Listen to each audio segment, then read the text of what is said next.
Hello guys and स्वागत है आपका एक नए वीडियो में। इस वीडियो में हम थोड़ा बात करेंगे निफ्टी एंड बैंक निफ्टी के आने वाले वीक में क्या एनालिसिस रह सकती है एंड पिछले वीक जो अब अभी वीक ख़त्म हुआ है वहाँ पर क्या हुआ है, इसको डिटेल में थोड़ा समझने की कोशिश करेंगे। तो चलिए फटाफट से आ जाते हैं चार्ट पे। एंड उससे पहले एक बात आपको बतानी बहुत ज़रूरी है कि मैं सेबी एनालिस्ट नहीं हूँ, तो आपको कोई भी डिसीजन लेने से पहले या फिर आप कोई भी ट्रेड लेने से पहले अपने फाइनेंशियल एडवाइज़र से ज़रूर डिस्कस कर लेना। तो चलिए स्ट्रेट टू द पॉइंट आते हैं। तो यहाँ पर जो है पिछले वीक में हम वीकली चार्ट में थोड़ा देख लेते हैं। पिछले वीक में मैंने कहा था कि यहाँ एक हैंगिंग मैन बना है, ठीक है। तो हैंगिंग मैन के नीचे गलती से भी गैप डाउन नहीं होना चाहिए। अब देखिए एक गैप डाउन जैसे ही हुआ, ये जो प्राइस था 188 185, उसके नीचे जो है गैप डाउन हुआ 160, 20 पॉइंट का गैप डाउन हुआ। एंड वहाँ से जो है ना सेलर्स ने एकदम पुल किया यहाँ पर जी, थोड़ा सा ऊपर इन लोगों ने ना जो है पुल किया, उसके बाद सीधा प्रीवियस जो वीक का लो था उसके नीचे भी लेके गए। तो चलिए थोड़ा डिटेल में देखते हैं कि डेली में क्या स्ट्रक्चर बन रहा है, क्या हो सकता है। तो जैसा कि हम लोगों ने पिछले वीक में एक डिस्कस किया था कि यहाँ से एक ट्रेंड लाइन आ रही है। तो उस ट्रेंड लाइन का जो है यहाँ पर 2 टच पॉइंट है। तो ये बेसिकली जो टच पॉइंट था ना, यहाँ पर देखो आप ध्यान से, यहाँ से पहले मार्केट ऊपर जाता है 24,500 से सीधा जाता है 26,000, ठीक है। फिर वापस मार्केट आता है 25,300, वहाँ से जाता है 26,300, ठीक है। वापस से ये क्या करता है 25,900 पे आता है, और इसको अब इस बार जाना चाहिए था 26,500 600, यहाँ जाना चाहिए था। लेकिन ये क्या करता है, यहाँ गैप डाउन होने की वजह से ना ये ऊपर जाता है, और अभी देखो फ्रेश एक रेजिस्टेंस लिया गया है, ठीक है। ये आपको कैंडल लग रही होगी इसने ब्रेक किया, लेकिन ये ब्रेक नहीं है, ठीक है। तो यहाँ जस्ट टच किया है। अब क्या होता है ना, ये अगर नीचे आता है, नीचे आने के लिए ना अगर ये आता भी है, तो ये जो बायर सेलर का फाइट है 25,898, वही 900 ही पकड़ के चलो, ठीक है। यहाँ अगर आता है, मैं आपको दिखाता हूँ स्ट्रक्चर कैसे बिल्ड होता है। यहाँ अगर ये यहाँ से नीचे आता है ना, इधर से जाने के बाद फिर इधर ये यहाँ ऊपर जाएगा, और नहीं तो फिर ये क्या करेगा ना, यहाँ से स्ट्रेटली नीचे आने की कोशिश करेगा, ठीक है। ये 2 सिनेरियो आपके सामने आने वाले वीक में हो सकता है। बट जिस हिसाब से मार्केट पुल हुआ है, मैं सारे लाइन वाइन वगैरह हटा देता हूँ, जिस हिसाब से मार्केट पुल हुआ है, आपको जो है ना यहाँ पर एक और हैंगिंग मैन नज़र आ रहा होगा। तो सेम स्टोरी गोज़, मतलब यहाँ पर जो है हैंगिंग मैन हुआ था, तो यहाँ पर वापस से गलती से भी गैप डाउन नहीं होना चाहिए, ठीक है। तो आज आज का जो क्लोजिंग हुआ है 26,046 पे हुआ है, तो 45 के नीचे नहीं खुलना चाहिए। एंड आप एक चीज़ देखो ध्यान से, यहाँ पर है ना, यहाँ पर जो भी स्ट्रक्चर बन रहा है, ठीक है, प्राइस कैसे रीड करते हैं, यहाँ एक बियरिश स्ट्रक्चर बना, ठीक है। उसके बाद क्या हो रहा है ना, फिर यहाँ इस बार अगले वीक में ना गैप अप हुआ था। पहले बायर ने ट्राई किया, फिर सेलर लेके नीचे आए, ठीक है। अगले वीक में क्या होता है ना, गैप डाउन हो जाता है। अब देखो नीचे इसका, इस प्राइस के नीचे 700 के नीचे ये गैप डाउन हुआ, और इमीडिएटली क्या आ गया ना, ब्रेक डाउन हो गया, ठीक है। यहाँ पे भी सेम हो रहा है। यहाँ पर बायर्स जो है ना एक्टिव है। बायर्स क्यों एक्टिव है, आप एक चीज़ ध्यान में रखो। पिछले जो ट्रेंड है ना, पिछले 3 वीक की कैंडल ग्रीन है, और यहाँ पर ना बायर एक्यूमुलेट कर रहे हैं। यहाँ पर बायर जो है ना स्टॉप लॉस डाल के बैठे हुए हैं, ठीक है। तो सेम एज यूजुअल आप जो है ना टॉप का यहाँ पर एक लाइन डाल के रखो, ये हमारा रेजिस्टेंस पॉइंट है। 330 के ऊपर जाएगा तो बाई करेंगे। एंड अभी बायर्स का जो स्टॉप लॉस होगा ना वो 700 पे पड़ा होगा, ठीक है। 700 के नीचे जो है यहाँ पर जाना नहीं चाहिए, 700 के नीचे फिर वो ख़राब हो जाएगा।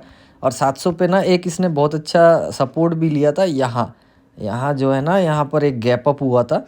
तो ये 694 पे आता है, और 694 से आप देखो एग्जैक्टली 693 का लो लगा के ऊपर चले जाता है। एनीवेज, तो ये 26,330 और 694, 700 ही पकड़ते हैं। तो इसके बीच में ये ना फिर वो आपको जिगजैग करता हुआ नज़र आएगा। एंड हालांकि ये मेरे लिए ब्रेकआउट है, ठीक है। ये रेड कैंडल का 50% के ऊपर ये निकलने की कोशिश कर रहा था। ये अगर 26,050-70 के ऊपर अगर निकल जाता तो ये फिर गैप अप एक अच्छा खासा बड़ा हो सकता था। एनीवेज यहाँ पर अच्छा ही इसने जो है ब्रेक किया है। पिछले रेड कैंडल को। तो अभी जो रेजिस्टेंस पॉइंट रहेगा ना वो ये ओरिजिन रहेगा 202। तो 26,200 से लेकर 25,900 तक का इस आने वाले वीक में एक फ़ाइट हो सकता है। लेकिन अगर ये गैप डाउन खुल गया ना फिर ये 900 पे थोड़ा रुकेगा ना, फिर 700 तोड़ने के लिए आएगा। तो ये थोड़ा नज़र रखने की आप देखना। एंड एक और चीज़ है कि अगर मैं यहाँ से एक ट्रेंड लाइन खींच दूँ तो आप देखो ये ट्रेंड लाइन पे जस्ट टच कर रहा है, ठीक है। तो थोड़ा शार्प ट्रेंड लाइन है ना, काम भी कर भी सकता है नहीं भी कर सकता है।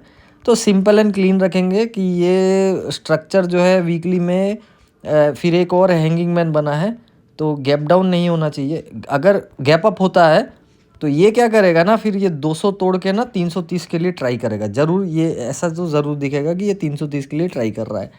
तो निफ्टी क्लियर है। अब बैंक निफ्टी में आते हैं। बैंक निफ्टी जो है ना ये आपको देखो वापस से सेम स्टोरी है। एक हैंगिंग मैन बना हुआ है, सेम एक और हैंगिंग मैन के बाद दूसरा हैंगिंग मैन है, और लो टूटा था क्योंकि गैप डाउन हुआ था। एंड आपको यहाँ सब देखो बायर्स आपको पुल करते हुए नज़र आ रहे हैं, क्योंकि ये प्रीवियस जो स्ट्रक्चर है ना वो बायर टेरिटरी है। यहाँ पर जब तक ये जो है ना, यहाँ पर जो लास्ट बायर सेलर का फाइट हुआ था, ये अगर 57,800 के नीचे नहीं आ रहा है ना तब तक ये आपको बायर्स की ग्रिप में नज़र आएगा। लेकिन यहाँ पर फिर वही बात कि गैप डाउन नहीं होना चाहिए। गैप डाउन अगर हो जाता है तो थोड़ा प्रॉब्लम रहेगा। एंड बैंक निफ्टी जो है ना इसने सपोर्ट ले लिया है आज के दिन में। तो बैंक निफ्टी अगर नीचे खुलता है तो आपको निफ्टी जो नीचे लेके आएगा ना वो बैंक निफ्टी सबसे बड़ा कैंडिडेट होगा। एंड बैंक निफ्टी अगर मंडे की सेशन में अगर गैप अप खुलता है ना तो ये आपको निफ्टी को जो पुल करेगा ना ऊपर वो बैंक निफ्टी होगा। तो बैंक निफ्टी मेक और ब्रेक में है, एक छोटा सा डोजी टाइप का बना है लेकिन मिडिल में बना है। तो यहाँ पर बायर्स चाहेंगे कि ऊपर खुले और सेलर्स चाहेंगे कि 59,280 250 के नीचे खुलेगा ना। तो ये जो लो लगा था ये 58,800 का लो लगा था, ये भी टूटते हुए आपको नज़र आएगा। तो बैंक निफ्टी का तो सेम ऐसा हो गया है। चलिए हम आते हैं स्टॉक्स पे। तो सबसे पहला स्टॉक है टाटा स्टील। टाटा स्टील में क्या हुआ ना कि ये जो प्रीवियसली एक जोन था इधर पे 163 का एक जोन था, ठीक है। यहाँ पर क्या है ना, आप देखो पहले ना कैंडल जा नहीं पा रही थी इसके ऊपर, 163 के ऊपर जा नहीं पा रही थी। ऑल ऑफ ए सडन एक बड़ी कैंडल आती है और ब्रेक करती है। उसके बाद ना प्राइस ऊपर जाता है धीरे धीरे देखो प्राइस ऊपर जाता है और एक रेजिस्टेंस से वापस जब नीचे आता है ना तो यहीं से इसने शार्प एक कैंडल बनाया है और प्रीवियस 2 कैंडल को ये खा चुका है और तीसरे कैंडल के 50% तक आ चुका है, ठीक है। अब देखने वाली बात ये होगी कि अगर टाटा स्टील अगर यहाँ एक रेजिस्टेंस पे वो टाटा स्टील जो है ना खड़ा है, ठीक है। टाटा स्टील जो है 172 के रेजिस्टेंस पे खड़ा है। आज ये जो है मुझे लगा था कि 170 से ये घूम सकता है, लेकिन ये 172 के वहाँ तक चला गया है। और अगर टाटा स्टील में गैप अप होता है, अगर टाटा स्टील में यहाँ 172 के ऊपर गैप अप होता है ना, ये 174 के ऊपर और ना रुकेगा नहीं। तो टाटा स्टील पे थोड़ा नज़र रखेंगे। छोटा स्क्रिप्ट है, आपको फंसा भी सकता है, तो थोड़ा देख के आप ट्रेड करना। नेक्स्ट स्टॉक आता है ना कि गोदरेज सीपी, ठीक है। गोदरेज सीपी में आप एक चीज़ ध्यान से देखो, ये बहुत इंटरेस्टिंग, इसमें प्राइस पैटर्न आपको बहुत अच्छे से पता चलेगा। टॉप से एक ट्रेंड लाइन मैंने प्लॉट किया है, 2 बार टच हुआ है। अभी क्या कर रहा है ना, देखिए प्रीवियसली इस जगह पे अगर मैं यहाँ एक लाइन डाल दूँ, प्रीवियसली इस जोन पे ना 2 बार सपोर्ट लिया था। ये वीकली चार्ट है, आप ध्यान से देखना इस चीज़ को। ये 11676 आप मान के चलो 11780 के करीब का है लेवल।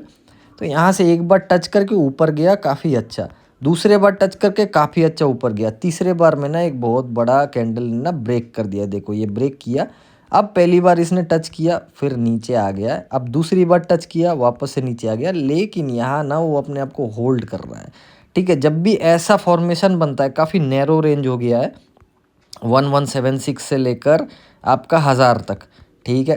तो 170 पॉइंट का एक रेंज बन गया है। एंड ऑलमोस्ट जो भी देख रहा होगा उसको ये डब्ल्यू टाइप का नज़र आ रहा होगा, जिसमें 2 बार अटेम्प्ट हो चुका है। अब ये तीसरे बार में ना आपको ये जो रेड कैंडल बड़ी आई थी, ऐसी बड़ी एक कैंडल नज़र आएगी। मैं आपको बता रहा हूँ कैसा, ये ना ऐसा एक कैंडल बना देगा, ठीक है।